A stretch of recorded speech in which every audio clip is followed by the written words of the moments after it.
Welcome back to Open Line. Thank you for joining us tonight. We are here with Senator Todd Gardenhire talking about undocumented immigrants having access to in-state tuition here in Tennessee. And the phone lines have been lighting up tonight. Lots of strong opinions on this. I know that doesn't come as a surprise to you. You've probably heard lots of opinions through the years, but we want to get straight to another caller. We've got Danny.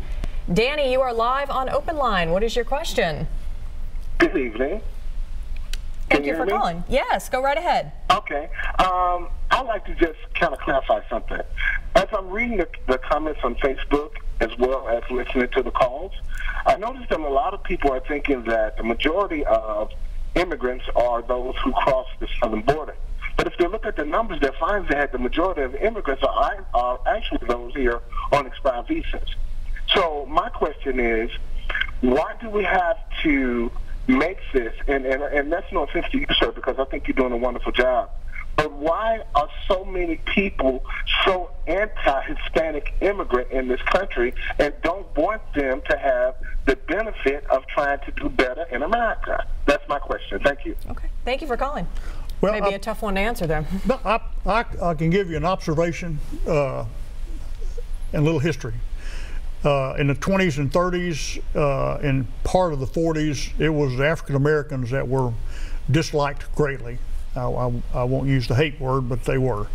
Then that shifted, and then the Irish Catholics, and through the 50s and 60s, the Catholics were hated or discriminated against just as bad in this country as the blacks were, and now it's the Hispanic time, and that'll fade away, and then there'll be another group. But there's always that's just, I'm sorry about it, but it's just human nature.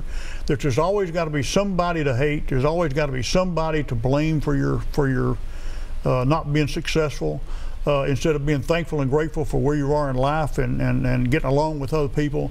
There's just some people just can't get over that. And okay, you know, there's a few people that are honest about it and admit it.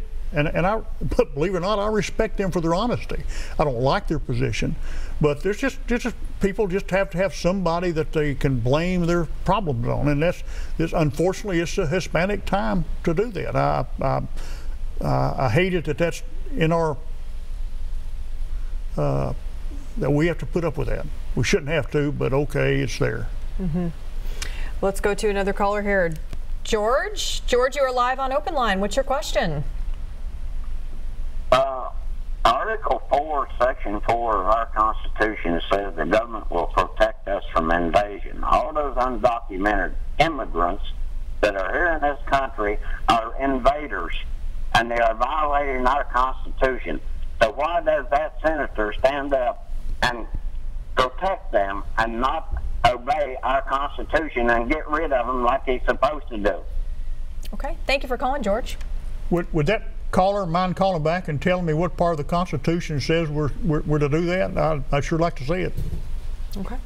By the way, except for my family, you're all invaders, because I'm a direct descendant of Chief Pathkiller, Chief of the Cherokee Nation. So why don't you get out of the country? All right, let's take another call. Bob, you're live on Open Line. Are you there? Yes, I am. Yeah, what's your question tonight? Well, it's more of a suggestion. Sure. I think as they're going to receive in-state tuition, they first need to be citizens of the United States, and that process just requires them to take the citizenship test and become a citizen first. Okay. They're supposed to be educated and have a high school education. They should learn this in civics class, and if they need to have a special class to do that, then they should take that. That should be a requirement so that they could become a full citizen at the time of their full complete education, and they'll be a better, more productive citizen, rather than having them have citizenship in another country that he could go back to with that education. Okay, thank you for calling. Response? You're pulling out some paperwork here. Yep, I'm going to read the bill so this guy can know. Each student granted out-of-state tuition exemption pursuant to subsection A must sign an affidavit stating that the student is either a citizen or a lawfully present non-citizen, or in the case of a person without lawful immigration status, that student would file an application to legalize each student's immigration status as soon as the student is eligible. Thank you for asking that question. So again, a lot of specifics here as far as who would be eligible for this. It's not, wide. And what they have to do. Okay. And again, there's reasons behind that. You're being very specific. And I'm glad that caller brought that up. Thank you. Okay, let's go to another one. George, you are live on Open Line. What's your question tonight? Well, good evening, citizens. Good evening. Senator, dear friend, you're about a decade and a half older than I am, so what I'm about to say you probably remember. Children graduating high school who showed that they were above the norm. They were Einsteins, they were prodigies. They were given free grants to go to any college they wanted to. You remember, Senator? I remember. Now, what happened to that? He's saying at one point, residents who excelled academically were given additional options for scholarships. He says that's gone away.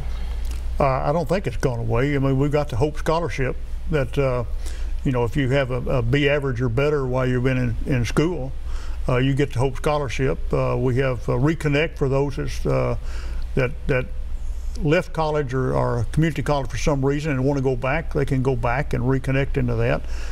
So there's all sorts of ways now that people with higher academic standards or the desire to go back, they can go back and get some financial resources, except for these children we're talking about. Okay. Let's take one more call. Lucy, you're live on Open Line. Can you hear us? Hey, y'all. How you doing? Thank you for calling tonight. What's your question? Oh, I'm going to be the crazy caller. I was just wondering, I think I might, correct me if I'm wrong, because I usually am. I think in the first few months of the deportation under the Trump, when he was deporting illegals, I think he deported something like, 500,000 Irish people alone that were here illegally. And there is another form of citizenship. If you've got the money, you might know the title or the name of the citizenship.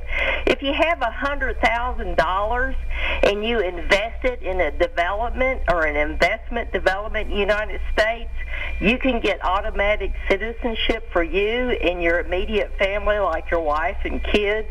And what was the last thing? Oh, yeah. In the 70s and 80s and 90s that I know of, if you were Saudi Arabian in Tennessee or about any state in the Union, you got in-state tuition, and you also had diplomatic immunity. So tell me what you know about these things, and I'll take your comments off the air. Thank you for calling. One thing that we've not talked about is this would obviously impact a lot of students we refer to as dreamers. What is the status of DACA? We know that's kind of been in flux. How would that potentially impact these students, or potentially students who would be impacted by your bill? Well, back up 3 years on the bill that we passed out of the Senate the second time, and the first time and the second time, they had to be registered under DACA. DACA is a program that Obama did by executive order, and that's the rub. A lot of people, myself included, believe that Obama's doing that by executive order was not legal in and of itself. That doesn't mean I'm against these children that are DACA recipients, but he did it wrong, and that's where the Republicans in the Congress and the Senate want to correct that. That's where the big rub is, but it's got caught up in the overall immigration part. President Trump, and I support this, wanted, there's roughly about 600 or 700,000 students that would qualify for DACA. President Trump anteed up and said, look, I'll give DACA status to 1.8 million. 1.8 million. Trump said that. I supported Trump. And I support Trump in this, and so he's really put a lot of people on the spot who were ranting and raving and pounding on their chest about this issue, and now they got a choice. Do you really want to help these DACA students or not? And he said, I'll do this. I'll give this up for you, but you got to give me something in return. It's not a one-way street; it's a two-way street. That's the way politics is, and Trump's a negotiator. Say all you want to about him, but he's a negotiator. I was kind of curious, and I challenged two Democrat congressmen. I should have challenged some Republican congressmen to take Trump up on that deal, but nobody did. I thought that was a great gesture on his part to offer 1.8 million, which was 3 times almost what was here that we knew of. So a great gesture to get it. Right now it's just in limbo, and it keep getting caught up in the overall immigration border war type of arguments, and that's a shame. They ought to tackle that issue and get it out of the way, and then move on to the other issues. Okay, let's take one more caller here. Dave, you are live on Open Line. Thanks for calling. Yes, hello. I have just an opinion, and then I would like to ask if you agree with it at all. Sure. Go ahead. Yeah, I have an opinion, and then I just wanted to ask if you agree with it at all, or maybe not. While I feel like having undocumented immigrants in the school is totally beneficial, and it's part of our duty as a good human being to help as many people as we can, do you feel like without some moderation that things could be overwhelmed in our schools and teaching facilities? Do you think there should be some common sense moderation as to how far we go with how many people we bring in? Okay. Thank you for calling. Your thoughts on that? Well, I can only address what this bill does. I'm not going to get into all the other issues and stuff, but I will say that we have them and we educated them in our high schools all the way K through 12. We're obligated to do that. The federal government says we got to do it. Whether you like it or not, that's it. And as far as going to a college, the colleges only have, or university, they only have so many seats that a student can sit in. And so when those seats are filled, that's it. And in order to get one of those seats, they got to do two things. They have to academically qualify, and that's a tough hurdle to overcome. And second, they got to pay full boat. So I don't think we're going to be overwhelmed in our university systems, because right now we're underwhelmed. We got vacancies at almost all of the schools that we have, and they can use more students. And if they get more students, again, go back to that simple basic economics 101, they pay in tuition. If they weren't there, they wouldn't be paying. Taxpayers got to pick up that tab because the universities are losing money off of it. That there are people that are paying tuition are having to pay more tuition because the seats are vacant.